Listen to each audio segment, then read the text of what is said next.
1982चा अन्याय दूर करा, ब्रह्मपुरी जिल्हा झालाच पाहिजे, अशा घोषणांनी आज ब्रह्मपुरीचा परिसर दणाणून गेला. गेली 44 वर्षे प्रलंबित असलेल्या जिल्हा निर्मितीच्या मागणीसाठी ब्रह्मपुरी जिल्हा निर्माण संघर्ष समितीच्या वतीनं 27 फेब्रुवारी रोजी उपविभागीय अधिकारी कार्यालयावर मोर्चा काढण्यात आला. 1982 मध्ये ब्रह्मपुरी जिल्हा घोषित होऊनही राजकीय कारणास्तव तो निर्णय मागे पडला होता. हा अन्याय आता सहन करणार नाही असा निर्धार करत शेकडो जिल्हाप्रेमी नागरिकांनी प्रशासकीय दरबारी धडक दिली.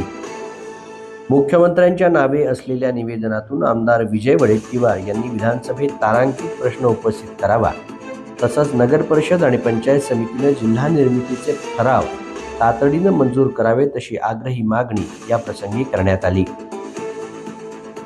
तहसील आवारात झालेल्या सभेत संघर्ष समितीचे मुख्य निमंत्रक विनोद झोडगे, डॉक्टर देविदास जगनाडे व अन्य नेत्यांनी आपल्या ओघवत्या भाषणातून सरकारला इशारा दिला.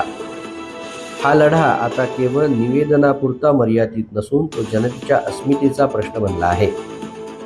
या आंदोलनात प्रशांत डांगे, हरिश्चंद्र चोले, बाळकृष्ण शेळके यांच्यासह तालुक्यातील शेकडो कार्यकर्ते व नागरिक मोठ्या संख्येनं सहभागी झाले होते.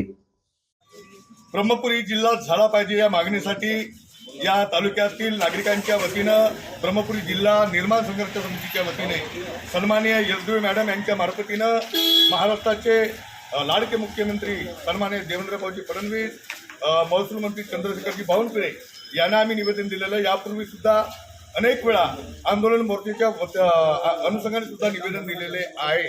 खरं तर ब्रह्मपुरी जिल्हा या चंद्रपूरमध्ये आहे. हा अंतर जवळपास 130 किलोमीटर आहे आणि आमच्या भागातील लोकांना जाणं येणं हा परवडत नाही आणि प्रशासकीय दृष्टीने अत्यंत त्रासदायक आहे. आणि ब्रह्मपुरी सैनिकच्या माध्यमात असो, आरोग्याच्या बाबतीत असो, दळणवळणाच्या सोयीने असो, मध्यवर्ती ठिकाण असलेला हा आमचा ब्रह्मपुरी तालुका आहे. आणि म्हणून 1982 मध्ये जिल्ह्याची निर्मिती झाली होती, परंतु राजकीय दबावापोटी तो काही वेळातच गडचिरोली जिल्ह्याची घोषणा करण्यात आलेली आहे.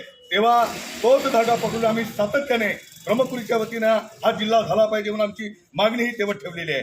2020 मध्ये याच पद्धतीने चिमूर आणि ब्रह्मपुरीच्या मागणीच्या अनुषंगाने जेव्हा निष्कर्ष निघाला, कलेक्टरने आणि आयुक्तांनी त्याच्यावर शेर असं काढलं की सगळ्या गोष्टी बघता, सगळ्या सुविधाच्या अनुषंगाने बघता ब्रह्मपुरी जिल्हा इथे पहिल्यांदा अतिरिक्त कार्यालय सुरू करावा असा लेखी आदेश असताना सुद्धा तो कार्यालय मात्र चिमूर येथे सुरू झालेला आहे. तेव्हा आम्ही आजच्या अनुषंगाने परत सरकारला विनंती करतो, ब्रह्मपुरी जिल्हा हा झालाच पाहिजे. परंतु आताच काही दिवसापूर्वी सरकारने काही या महाराष्ट्रातल्या काही ठिकाणचे तालुके निर्मिती करणार आहे, काही अतिरिक्त जिल्हा करणार आहेत. तेव्हा प्राधान्याने अतिरिक्त